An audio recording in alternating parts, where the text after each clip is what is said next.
one. But we did just have like a meeting yesterday, and I'm not going to go into detail because I don't really know what I'm supposed to say, but negotiations are in process to get things moving in hopes of getting it moving, because it has not been moving at all. It's been at a very standstill. I knew that much. Yeah. Yeah. Why has it been at a standstill, Sophie? Because y'all not being realistic. That's why it's been at a standstill. Sophie Cunningham just said that negotiations have come to a standstill. But there's more to the story than she's letting on. The WNBA Players Association has been calling this a lockout on social media, posting images of rats in the streets of New York and comparing ownership to vermin. They've framed it as greedy owners versus exploited players. However, when you pay attention to what Sophie actually says, a very different story comes through, one the WNBPA doesn't want you to hear.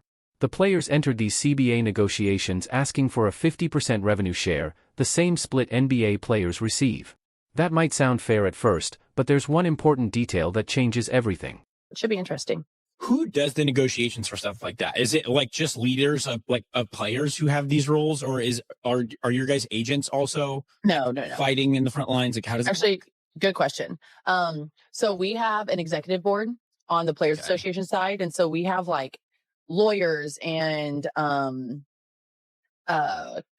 consultants and all these types of people, and then we have like actual players who are on the exec board, and so those are the ones who are like always in talks and in negotiations. And then on the league side, it's like Kathy, and then some of the owners are. Both sides are getting frustrated, but the players insist they are holding their ground.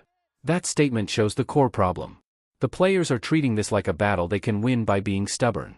They are approaching negotiations like a game of chicken, assuming the owners will give in first because of public pressure. But Sophie doesn't seem to understand the business side. The WNBA has lost money every year in its 27-year history. Not some years, not most years, every year. The NBA has been subsidizing the league with tens of millions of dollars each year just to keep it running. When Sophie talks about owners not wanting to invest, she's ignoring the fact that these owners have been investing at a loss for decades. The players want to be treated like NBA players and receive NBA-level revenue sharing, but they aren't recognizing the key difference. NBA players split profits, while WNBA players are asking to split revenue while the league is operating at a loss. That's not revenue sharing, that's asking the owners to lose even more money than they already are. Do you think that owners are more lean towards players or lean towards Kathy in the league? So I think that there's kind of what it seems like, and I don't know this for 100% fact, but from my perspective, it seems like that half of our owners are player first and really wanting to invest, and the other half are more league side. But it's weird because they do want to invest, but you just don't have owners who are willing to spend, I guess. Bro, but y'all got to remember, hold on, so we're going to go back a little bit. You're telling these people they're not looking to invest. They've invested. They've lost money every single year. Sophie, come on, mamas. They've lost money every year. You can't get crazy with people. Like, nobody's trying to lose money every year. Nobody's trying to lose money every year. This part is really interesting. Sophie points out that there's a split among the owners themselves. Half are player first and willing to invest, while the other half are more focused on the league and less willing to spend. She frames it as a moral divide, suggesting some owners care about players and others don't. But it gets revealing when she names the good owners: New York, Seattle, and Phoenix. These are the teams she praises as completely awesome and player first. Then she says something telling: they know you might lose a little money on the front end, but you'll get it back if you invest. That phrase does a lot of work because it's not really a little money, and it's not just the front end. The Liberty, owned by Joe, lost money in 2023 even after making the finals. The Storm, owned by Force 10 Hoops, operates at a loss every year. The Mercury, owned by Matt Ishbia, hemorrhages cash. These aren't owners refusing to invest, they're investing millions and getting nothing back except bigger losses. Sophie is praising them because they're willing to keep losing money without complaining. In this context, player first really just means owners who will absorb endless losses and smile about it. I do like... Is there anyone in the WNBA who is like by far and away the owner who like gives back the most, like puts the most into their team? Like, yeah, I feel like everyone's like, I really want to play for this organization. Yes, I feel like at the front line, owners who are most involved, I would say right now, would be New York, Seattle, and Phoenix. Like they are they have I knew funds. Liberty was going to be one. Yes, and they're awesome. Their ownerships are completely awesome. They're very player first. They know that, you're going to maybe lose a little money on the front end, but you'll get it back if you invest. But like at the end of the day, depending on where these negotiations go, like if you give these players. The players' argument is that if teams give them what they want, they'll attract the best talent, win more games, and sell more tickets. That's the core of their case, but it falls apart under closer examination. Sophie claims that higher salaries lead to better players, more wins, and higher ticket sales. That might work in a league with balanced competition and strong revenue, but the WNBA isn't that league. Take the Indiana Fever as an example. They had the worst record in franchise history the previous season, then drafted Caitlin Clark first overall. Suddenly, arenas were selling out, playoff games drew 3 million viewers, and the media attention skyrocketed.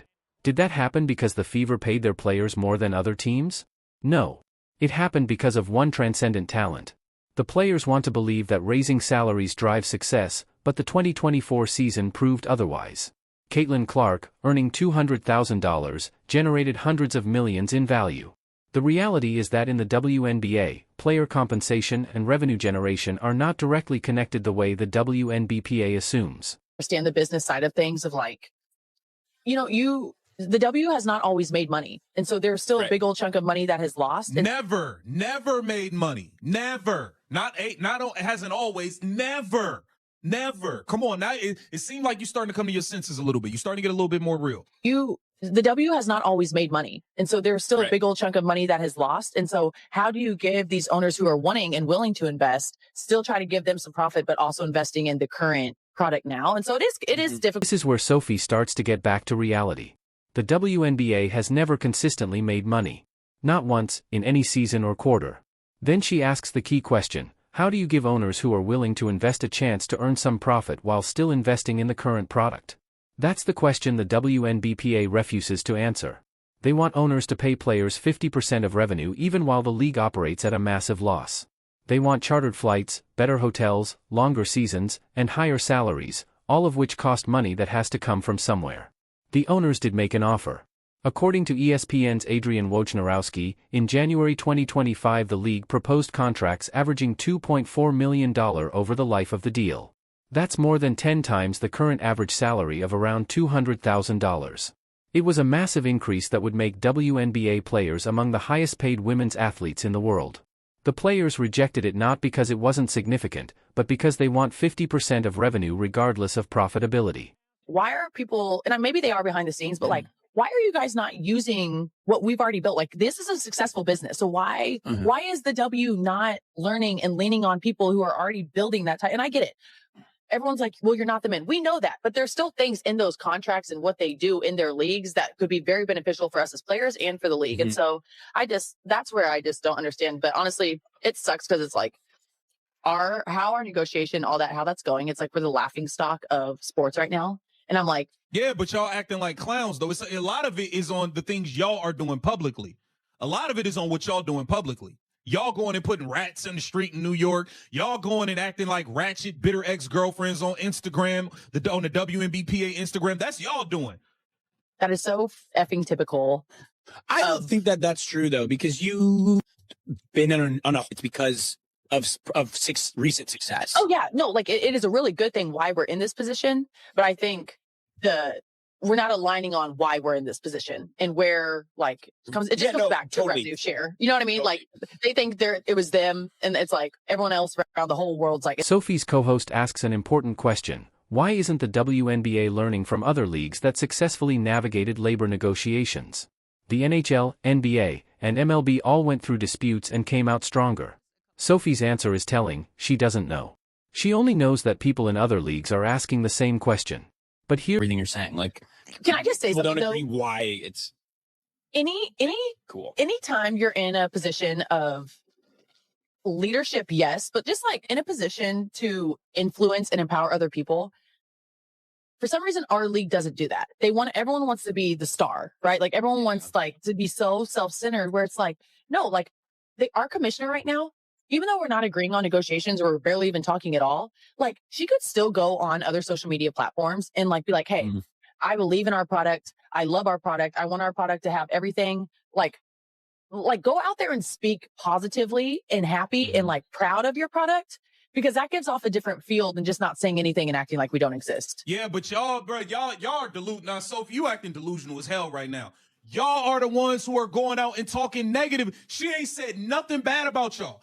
Y'all are going at every turn and trying to get in front of every camera and blast Kathy, blast the league. Stop it, man. Y'all got to stop, bro. Y'all got to stop with this victim stuff. Please stop. Stop. Y'all have brought a lot of this negative light onto yourself, which is why Rebecca Lobo got on camera and said, you guys need to stop going about this thing how you're going about it publicly, because it's turning the people off and you're losing public support from fans because how you guys get on camera and talk. That is why Rebecca Lobo said that. Y'all sitting